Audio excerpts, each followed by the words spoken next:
All right, perfect. We live again. What's good? Welcome back, Single Seater Reactions. We got another reaction here. R&B Money Podcast. Okay, we got Reid, industry legend, ladies and gentlemen. If you don't know who this is, you're going to get educated. You're going to get educated. He's been behind the scenes, moving and helping artists ascend to the places that they get to today.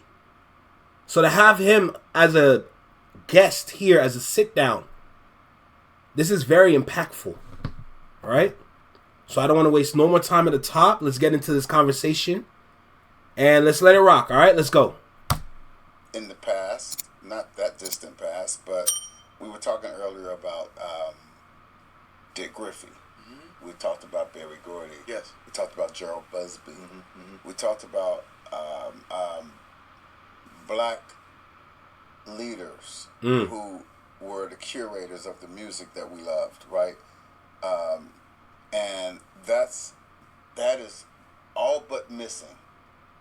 We still have great ones. We still have Sylvia Rhone. We have, Zeke Lewis. We have Tunji. We have some great executives in really great positions, but very, very few. Yeah. And only, I think you and I talked about it. How many important boutique labels do we have that are black?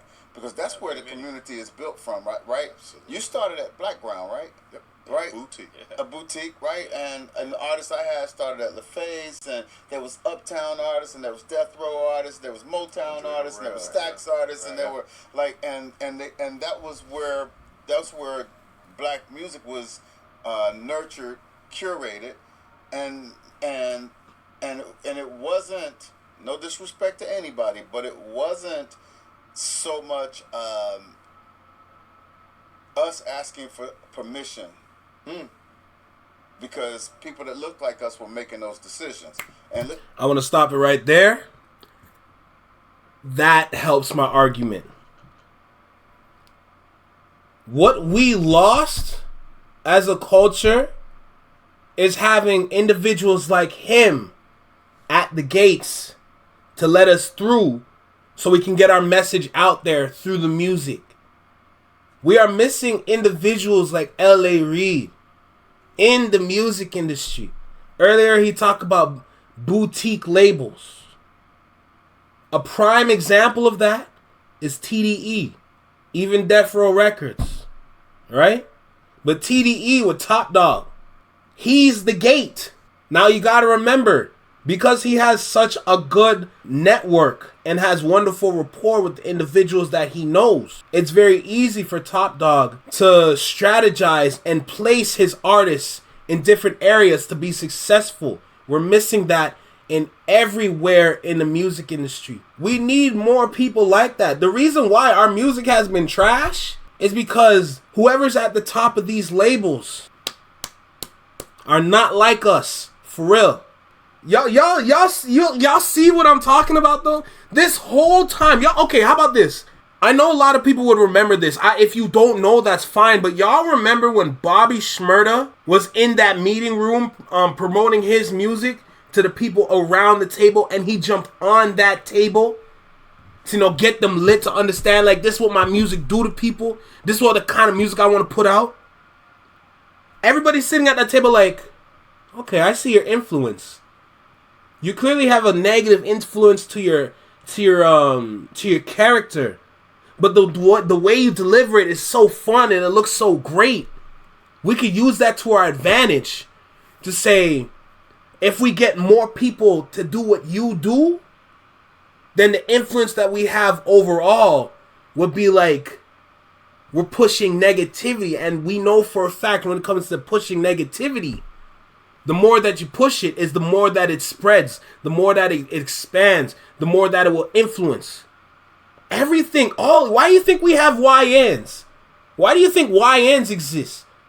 They've had such a negative influence in their life to the point where they're going to crash out and not care about anything. Right?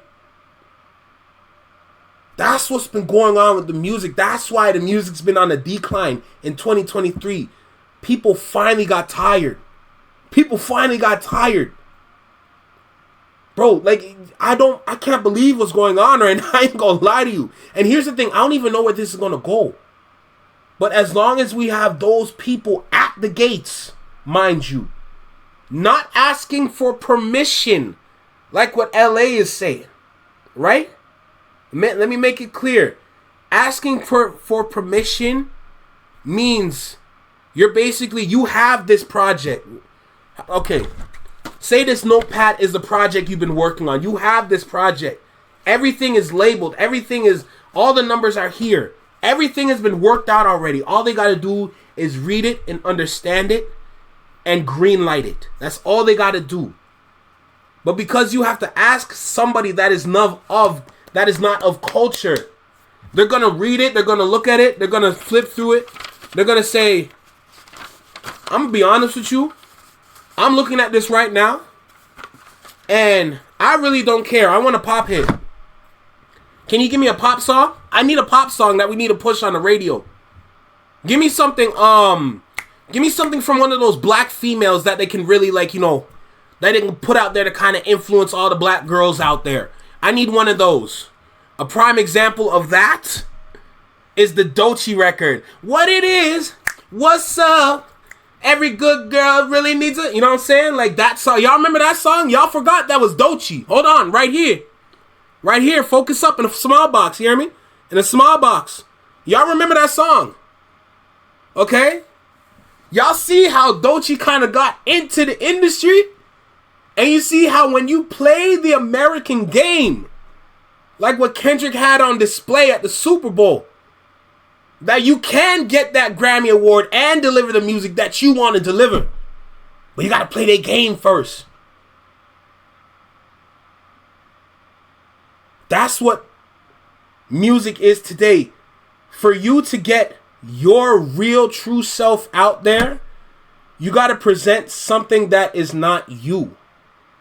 So that you can please both sides of the fence. So you can walk along that tightrope to be you. But because you have to jump through all these hoops to make it happen, it clouds and confuses the message. But if you had more people at those gates, like I was saying, you wouldn't have to worry about that.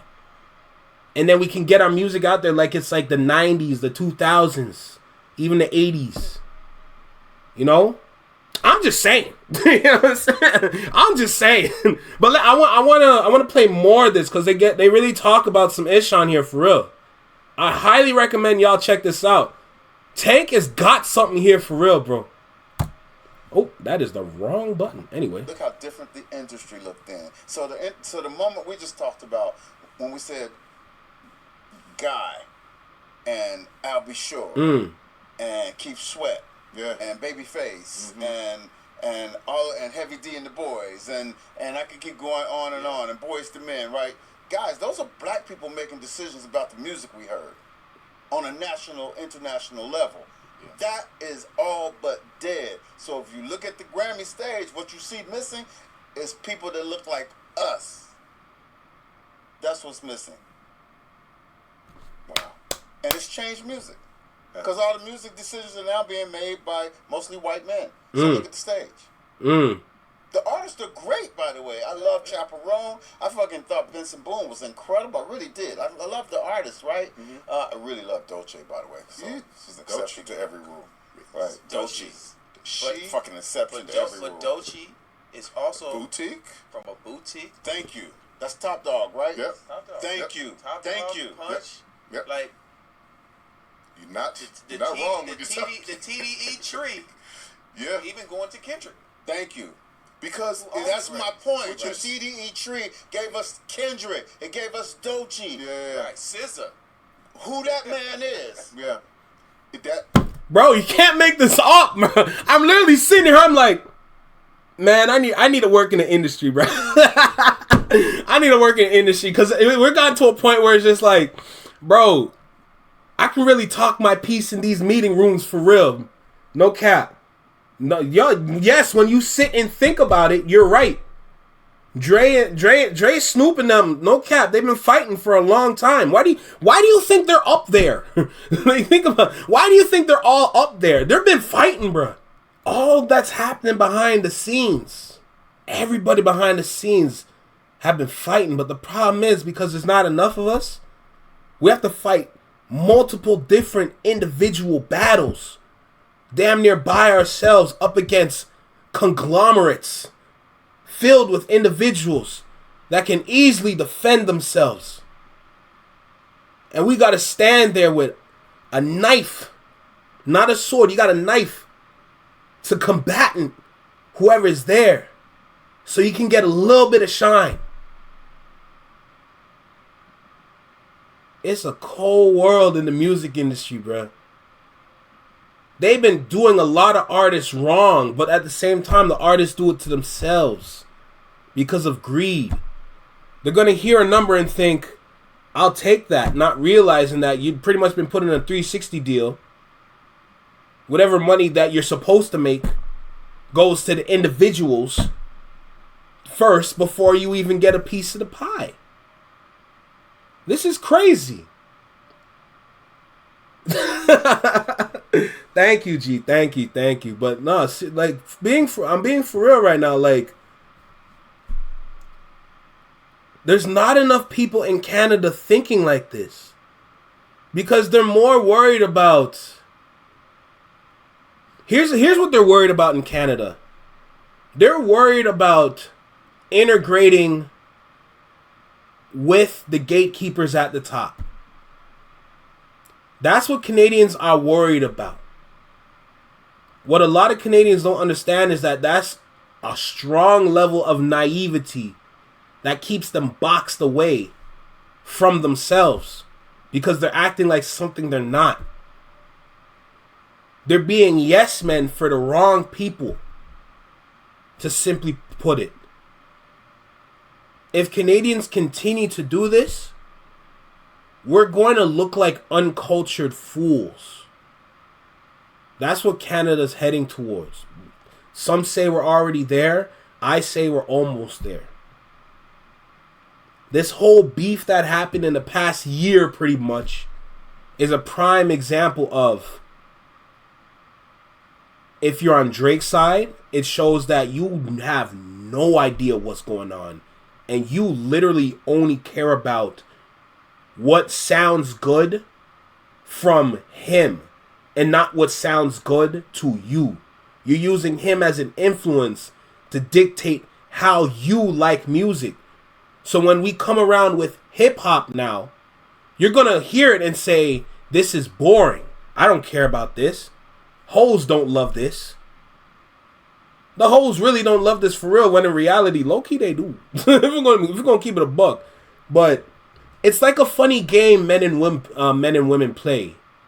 The men will assume the hoes don't like this. The hoes only want this. And then the hoes will come around and say, oh, the men only want to see this. The men only like this. When in reality, a lot of these hoes want a two-step, bruh. A lot of these hoes want a two-step for real. Who at the top of Cash Money? Oh, bruh. Come on. We know. You know what I'm saying? But yo, like, it's a lot of confusion going around. It's like, they want this, they want that, but there's no communication involved in the middle. And this communication in the middle is missing in Canada. We don't have this in the middle right now. So it's either you gravitate left or right. But there's no, I gravitate here. That's the problem right now. It's interesting, to be honest. Because a lot of these things can be solved if we just strategize more. I understand a lot of people just want to drop. But in my example on the podcast that I have with my friends for Black History Month, for last year's episodes, when we talk about the 50 years of hip hop, the biggest mistake they made was not to strategize how they can dominate different award stages. That was the biggest mistake they ever made. If they just sat there and decide, this award ceremony, we're going to send these individuals here to represent the culture. This award ceremony over here, we're going to send these individuals to represent the culture. Over here, same thing. This group right here of individuals is going to represent culture here. right? Now there's going to be some artists that we have that's going to touch all of these stages because they're a pivotal moment in hip hop that really pushed it past the ceiling that it was at. A good example of an individual that did that was Soulja Boy. Regardless if you like Crank That or not. Crank That changed everything for hip hop. Soulja Boy should be on every stage performing Crank That, Soulja Girl, whatever. Turn My Swag On. You know, Yah Trick, you know what I'm saying? Or Bird Walk. You know? He should have that platform to be every stage. Same thing with Boosie. With Boosie Badass. His verse on Wipe Me Down. BOOSIEBADAZZ. That's me. Like, we need to hear that everywhere. LL Cool J, I'm gonna be completely honest with LL Cool J. He doesn't need to be at every main stage, bro. He's pushing a little bit too hard for 50 years of hip hop. Not saying that that he wasn't a prominent member within that realm, but the oversaturation, it delivers a problem where it's like, is this it? What about your Jada Kisses, you know? Fabulous. Fabulous was the bridge between rap and hip hop in a moment. You know? Even Busta Rhymes, if we're going to be completely honest. Busta Rhymes was that bridge between rap and hip hop with dance hall and reggae. You know, even Lauryn Hill, where was she? Lauryn Hill should be damn near everywhere representing the females for real. You know? Even Lil' Kim, Mary J. Blige. I know Mary J. Blige is R&B, but she was one of the biggest people to find for rap features. You know? Even displaying our greatest dance crazes. Dance crazes meaning, this is before TikTok days, but a song will come out that would have a dance attached to it. So you got Teach Me How to Dougie, You're a Jerk, Stanky Leg, Cupid Shuffle, Crank That, what's it called? Get Silly, Move Like Bernie. Like, even having a moment to display those. Even Dougie Fresh. You know what I'm saying? Like, I'm clearly on a tangent right now, but I was just saying, like, look, 50 years of hip-hop, it should have took more strategy and more, they should have put more meaning into it. That's all I'm saying, bro. Let's get back to this mug, though.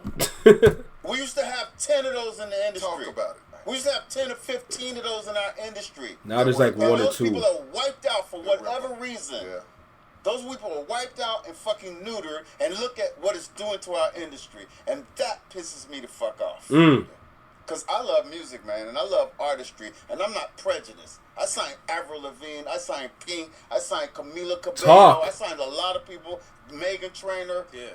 Talk your shit, man. Yeah. Talk. Yeah. So I'm not prejudiced. Yeah. I broke the Killers, and I broke Fall Out Boy.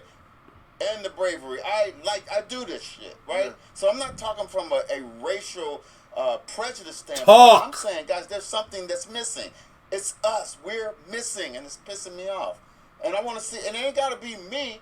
I'm not lobbying for no fucking job. I ran every company I ran. I'm good, right? But I'm looking for the next generation to get an opportunity. I'm looking for the next generation of tastemakers to have an opportunity to make decisions without having to ask permission. Because the decision that you make when you don't have to ask permission is a very different decision about music. Like, you know, you feel me?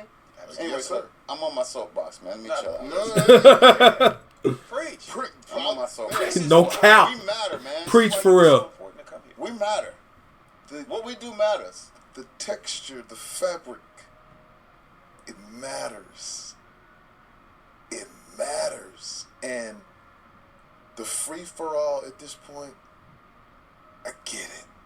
It's all good. I get it. But there were people and there were pillars in place. Yeah, man. Holding up the fucking building. We were That's right. great. Jeez. Because those boutiques would get in the trenches. Think about it. Rowdy. So Dev. Trenches. Come on, man. Thank you. I left out disturbing the peace. Mm. Right? Oh, It's so many. Cash Money. Come on, man. These black boutiques created nothing but stardom.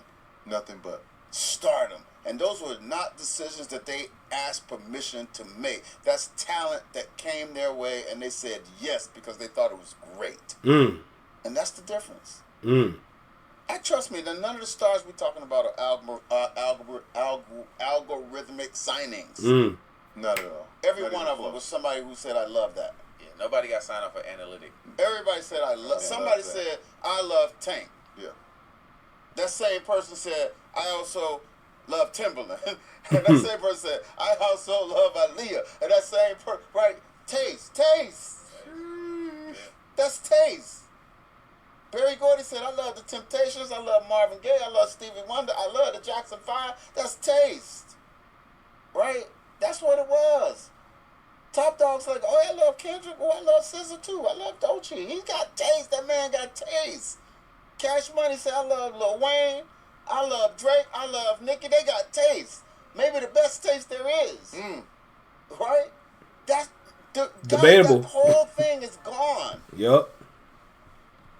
And you go look at the Grammys. You see who's sitting down front. You don't see nobody look like us down there. Mm. You know, you don't see nobody like that. Wow. And that's why Larry Jackson is so fucking important. Mm. Yep. Yep. That's why I ride with that man. I ride with him. I ride for him. That's why. Because I'm like, okay, you're the next generation of taste. Can we talk about your partnership with you and Usher? Yeah. Mega Yes, sir. partnering with. Yeah. So Usher, I love him, by the way. Usher's like a great guy. I can charge it there, but I just want to let that play out. Because this is what matters for real. You want to have, if you ever want to see runs like what we had in the 2000s, regardless of what the beef was, if you want to see a Nelly, a 50 Cent, a Ludacris, a DMX, who else? Did I say Ja Rule? If I didn't say Ja Rule, but Ja Rule. If you want to see all these people, and I'm listing them because they all were trying to claim the #1 spot.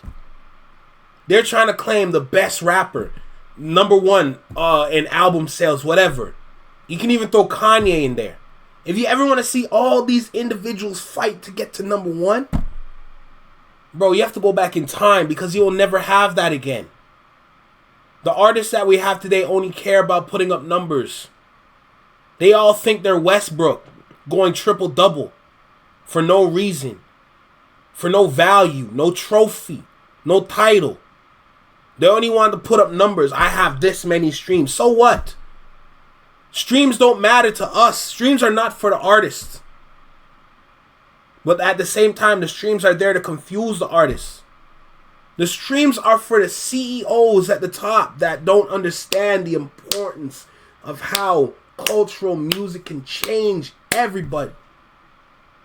A lot of people will look at hip-hop and say, this is not even cultural. This is just people saying words. That means you don't understand the culture behind what's going on with the raps.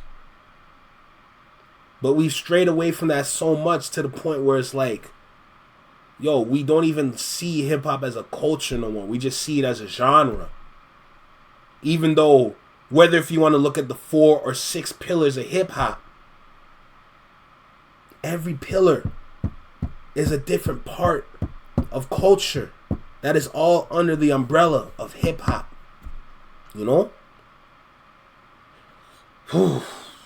This is crazy, bro. This is crazy. And I feel like Canada has a big opportunity to seize this moment to really get back on track. Bro, how do we have Cardinal official and none of these young artists are trying to get him on a track? How do we... No, I'm actually so serious right now. For everybody in Canada currently, anybody in Toronto, I don't care where you are in Canada, how do we have Cardinal official, Mind you, he's still dropping freestyles. How do we have Cardinal Official out here and not one artist is really trying to do work with him? If they want him to produce, if they want him as a feature, anything. Why is nobody reaching out to our Canadian great for assistance, for nothing? What is going on here? We have a whole legend here in Canada. It's like nobody knows. That makes 0 sense to me. 0 sense. But look, that's that. That's just another reaction for y'all. Hope y'all like that one. Let's get into another video, alright? Okay, that one was about 26 minutes.